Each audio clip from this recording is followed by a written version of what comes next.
Hey, it's Brandon with a kind of hot take on the Greenwood Park Mall shooting, the heroic actions of Eil Dicken, and how in a way that was one of the worst things that could happen in terms of self-defense. Now, let me explain, but before that, let me give a little background. So, the police just issued an official statement on the events, and it made national news, of course, but it's obviously being a half an hour from here, and some of our students are Greenwood PD, so hit home a little closer to home. But if you're not familiar with it, an active shooter came out of the bathrooms right by the food court, opened fire with an AR, ultimately killing 3 people. Now that number would have been much, much higher if it was not for the heroic actions, the quick response time, and the effectiveness of Eil Dicken, who basically from within 15 seconds from the time of the shooting started, recognized what was going on, took position behind cover by a pillar. He was across the food court from where the shooter entered.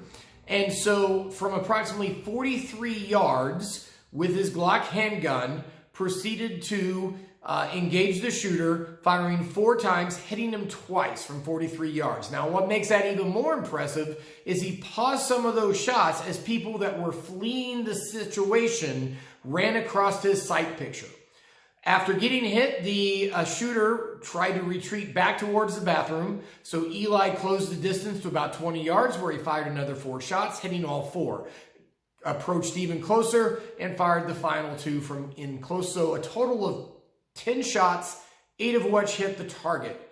What's super impressive is, again, the first several were from 43 yards out, and most people under the most ideal circumstances with a handgun would be challenged to hit 2 out of 4 from 43 yards out. Now, what makes that even more amazing is the fact that Eli will attest he has had no formal or tactical training. His grandpa taught him how to shoot, and he practiced some dry firing. Now, we have, I know SWAT officers, people who have done a ton of tactical training, people who are very dedicated to this craft, spend a lot of time preparing and practicing, and people who I look up to or admire in these skills, and they are all amazed at his level of performance, and seriously question whether they could do the same under those circumstances. And while in some ways this was an amazing feat, and we should be very grateful given the circumstances, you know, short of it not happening at all and not dismissing the victims and those that were affected, and it is a tragedy certainly for those 3 that lost their life, but given the circumstances, that scenario, it's probably one of the best outcomes we could hope for under those circumstances. But therein, in a way, kind of lies the problem. And what I fear is that people who hear that Eli had no training will assume that they can do more or less the same thing. Anybody who just basically pops off rounds at some cans in his backyard now and again is going to feel validated and think that they are going to be able to rise to the occasion like Eli did.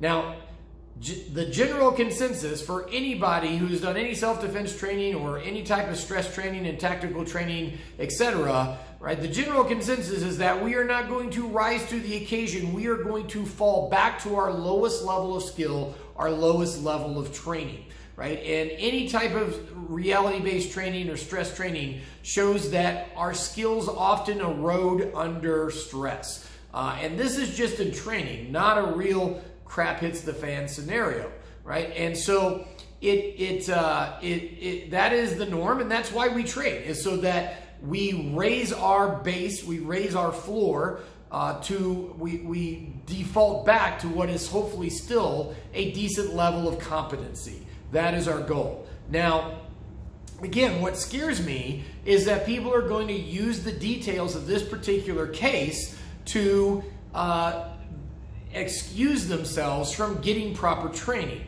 And the cynic might say, because I teach self-defense and I have colleagues in more the tactical realm and things like that, that I'm just trying to make this case so that we stay relevant, that we don't put ourselves, or that doesn't put us out of business. But I'd be willing to bet you that if we put most people in the same circumstance that Eli was in, the majority of people would get tunnel vision on that threat. And while people were fleeing across their side picture, would never see them, and would probably hit some innocent bystanders, just for example, right? So a well-intentioned but poorly trained person trying to intervene may add to the body count as much as they try to limit it.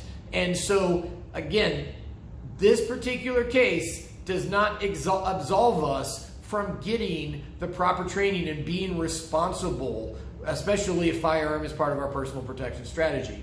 And, you know, Eli's lawyer, and there's a lot of other people that think that what happened was as much the hand of God as Eli's hand in that particular scenario. I go back to, remember in Con Air when Nicolas Cage starts to spring into action, he goes, I'm going to go show you there is a God. I kind of think of that. Now, whatever you want to attribute this anomaly to, fine. But recognize that it is an anomaly. And while, again, we should be absolutely grateful that this particular outcome was probably, again, one of the best that it could possibly have been, not to minimize the tragedy for those who were affected. But again, it could have been a lot worse. But what I fear is that we, like I said, we don't use this as an excuse not to get proper training, good quality training, and in doing so, right, people who use that excuse might make future incidents even worse.